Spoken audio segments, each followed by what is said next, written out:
Howdy friends, vinyl community, welcome to the latest episode of the Vinyl Survivor. This is where I talk about albums that I recently listened to, either pulled from my inbox or new vinyl purchases. I tell you a little bit about each one, what I thought of it, if I liked it or not, whether it's going to be staying in the collection or not. So let's go ahead and get into this. We're in episode 89 here, so let's go ahead and get into this.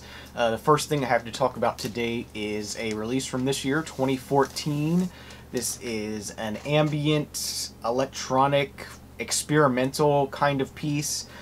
It's from Fennesz. This is titled Becs. As I said, very experimental, electronic, very harsh, gritty, like apocalyptic kind of sounds. Very, very difficult to listen to at times. Just screechy, scratchy, gritty kind of just noise, but beautiful at times also. It's a really interesting piece of music. Unfortunately, whoever mastered the vinyl on this did a very, very poor job. I can't find a turntable that will play this properly. It's just completely overmodulated. None of my turntables will play this well. Yeah, unfortunately. So I can't recommend this on vinyl, but it's still a very interesting piece of music. Definitely neat if you like sort of the very gritty ambient sound, experimental sound work. It's very experimental, as I said, very tough to listen to at times, but a cool piece. This is on the Editions Mago label, just black vinyl. Track listing on one side and label on the other side. So yeah, very cool piece of ambient, experimental kind of sound work from this year. A well-known experimental artist. A cool album. I'm gonna keep this. Maybe if you have a really, really expensive turntable, a really expensive cartridge, it can track this, but I don't know. I don't see it happening. Nothing I have can do it. So yeah, that's disappointing. It was not particularly a cheap album. It was an import, so yeah, disappointing, but a cool piece of music. All right, next thing we have to talk about, since we are in the holiday season now, we can talk about Christmas albums, even though I sprinkle these throughout the year. But this is the John Fahey Christmas album. It's called The New Possibility Guitar Soli Christmas Album. And it's just a John Fahey Christmas album, and it's beautiful guitar Christmas music. Very beautiful, a very cool addition to my Christmas collection. This is a reissue, modern reissue of this album. It does have a nice textured cover on it. Don't know too much details on this, but this was really reasonably priced on Amazon, and I picked this up earlier this year. The Tacoma label, of course, being John Fahey, it's going to be on Tacoma probably. So yeah, if you like just sort of solo guitar Christmas music that just is really beautifully played and beautifully sounding, check this one out. As I said, it's reasonably priced, or at least it was not too long ago. I think it still is. I think I even saw it on Discogs for a couple bucks. So a cool one to check out, and a nice piece to the Christmas collection. So that one's going to be staying. Okay, the next thing we have here is the album A Question of Balance from the Moody Blues from 1970. Got that upside down there. Beautiful artwork on this one. Just love the cover on this one, as well as the gatefold is killer as well. Just wow, look at the colors on that. That's just killer. And a great album, a great Moody Blues album. You know, you have Question, How Is It We Are Here, Do You Feel Small, Minstrel's Song, Melancholy Man, The Balance. This album really grew on me quite a bit. I like this one a lot as a Moody Blues album. This is one of my favorites. I guess you could say psych rock album. I mean, it is psychedelic. It is very introspective and just great music. And the Moody Blues get overlooked a lot. They get sort of pushed aside, but I love the Moody Blues, and this is a great album. And you know, it's a dollar bin record, a thrift store record. If you can find a clean copy, definitely you should hear this. It's an awesome album, and I highly recommend it. So that's A Question of Balance. Oh, should pull this out here. There should be a nice insert with this, lyrics and photography there. A really nice packaged album. Nicely packaged album. Threshold Records with the white label. So yeah, the Moody Blues, Question of Balance, awesome album from them. Pick it up, as I said. If you don't have this, it's a dollar bin record. Just grab it and listen to it. It's a fun listen to, and great music all the way through. Beautiful piece of music. Alright, next up, staying in the psych sort of vein of things, although more of a pop psych kind of thing. This is the best of Tommy James and the Shondells. Really cool best of.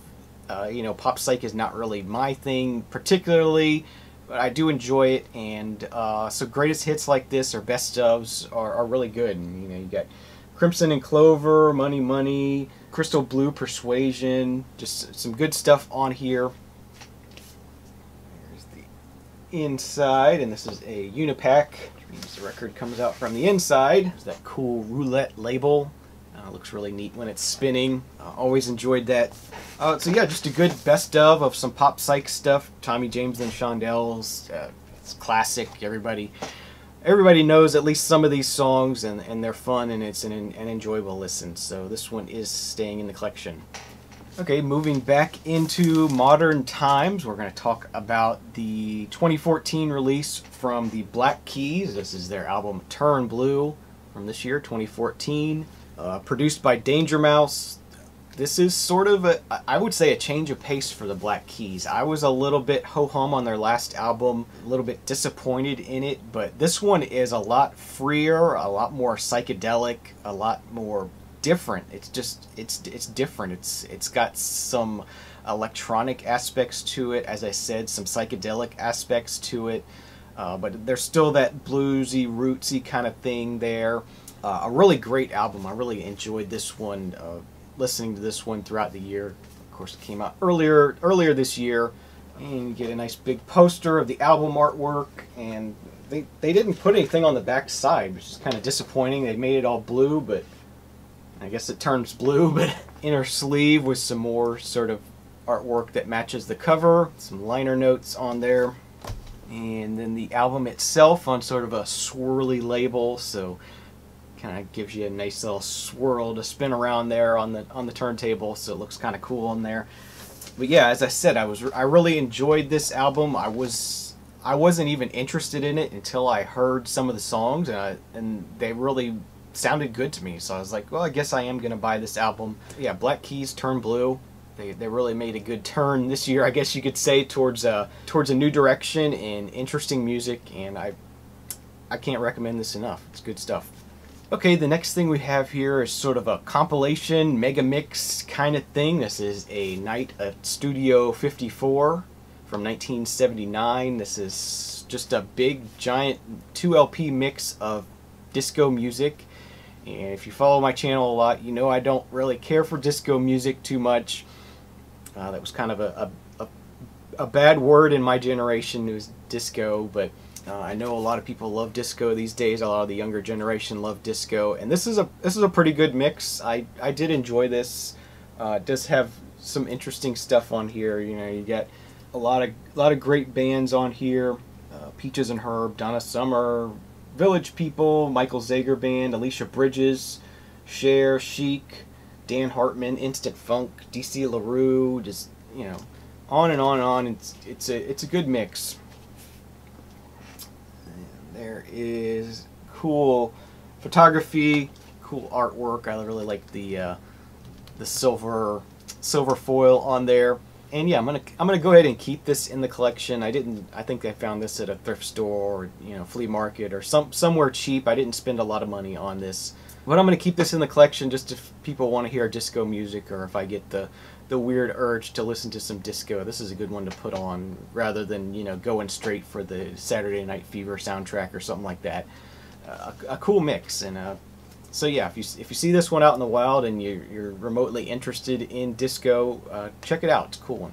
Okay, next thing I have here, going back another decade here, we're talking about the debut album from the Allman Brothers Band, self-titled Debut from 1969. Just you know, a killer album. Not much needs to be said about this. You know, you get It's Not My Cross to Bear and Whipping Post on here. Cool. Another very cool inner gatefold.